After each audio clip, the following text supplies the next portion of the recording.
Uganda's political landscape has entered a critical and volatile phase as security forces continue to block, disrupt, and disperse campaign activities by opposition leader Robert Kyagulanyi Ssentamu, popularly known as Bobi Wine.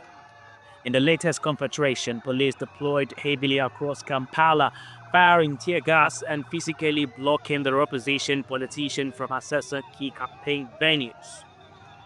Videos circulating online show crowds scattering as security officers forcefully disperse supporters gathered to welcome the National Unity Platform (NUP) leader.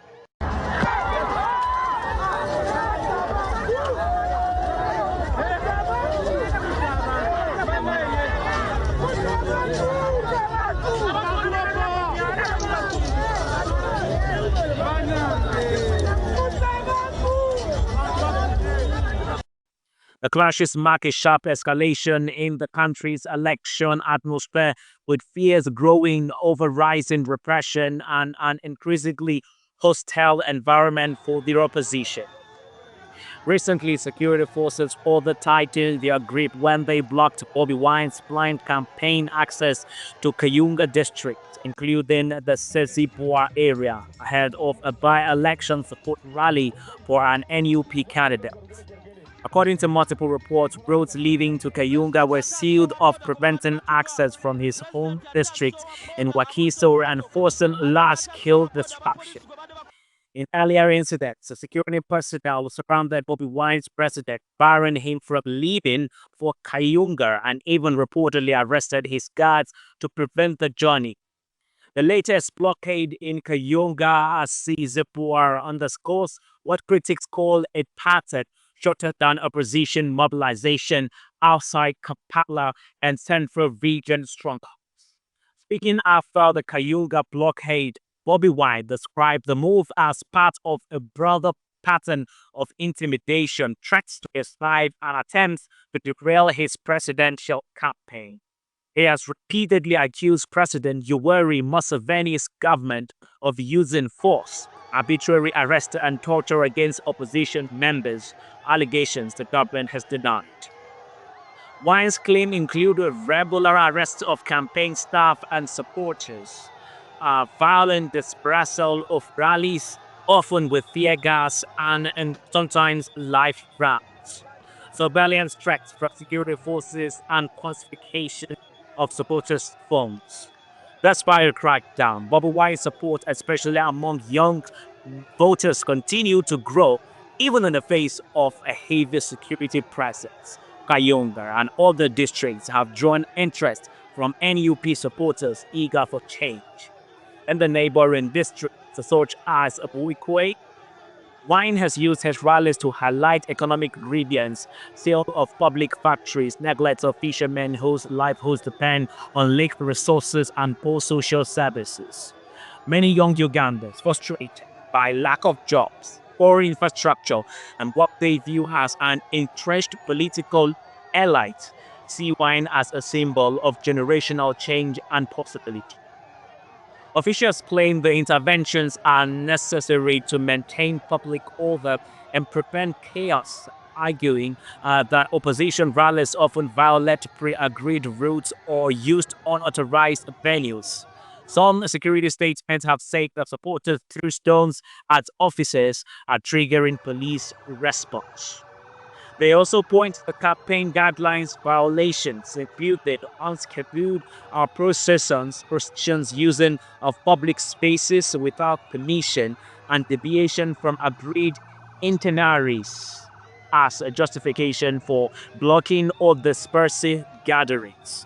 Still, human rights observation and opposition leaders call the approach selective and repressive, saying similar rallies by ruling party candidates go unchallenged while supporters of the opposition are met with force.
With the campaign race heating up and security clampdowns spreading beyond Kampala into districts like Yuga, Sizibwa, Uganda, is halting towards what may be one of the most consequential elections yet.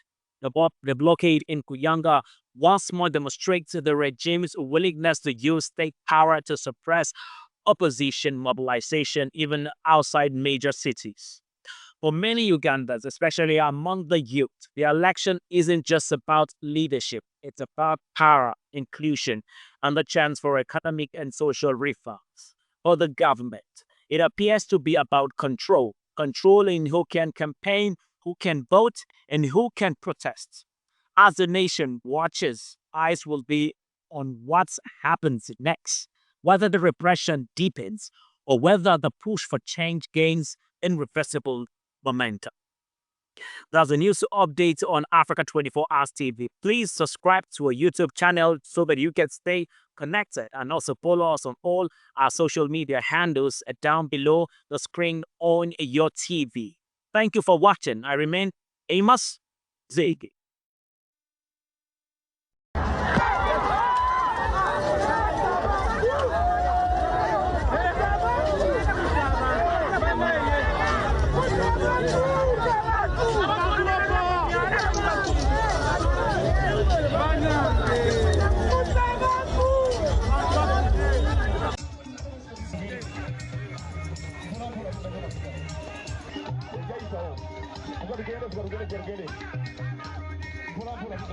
President atasowa boda gwe babadde batuga.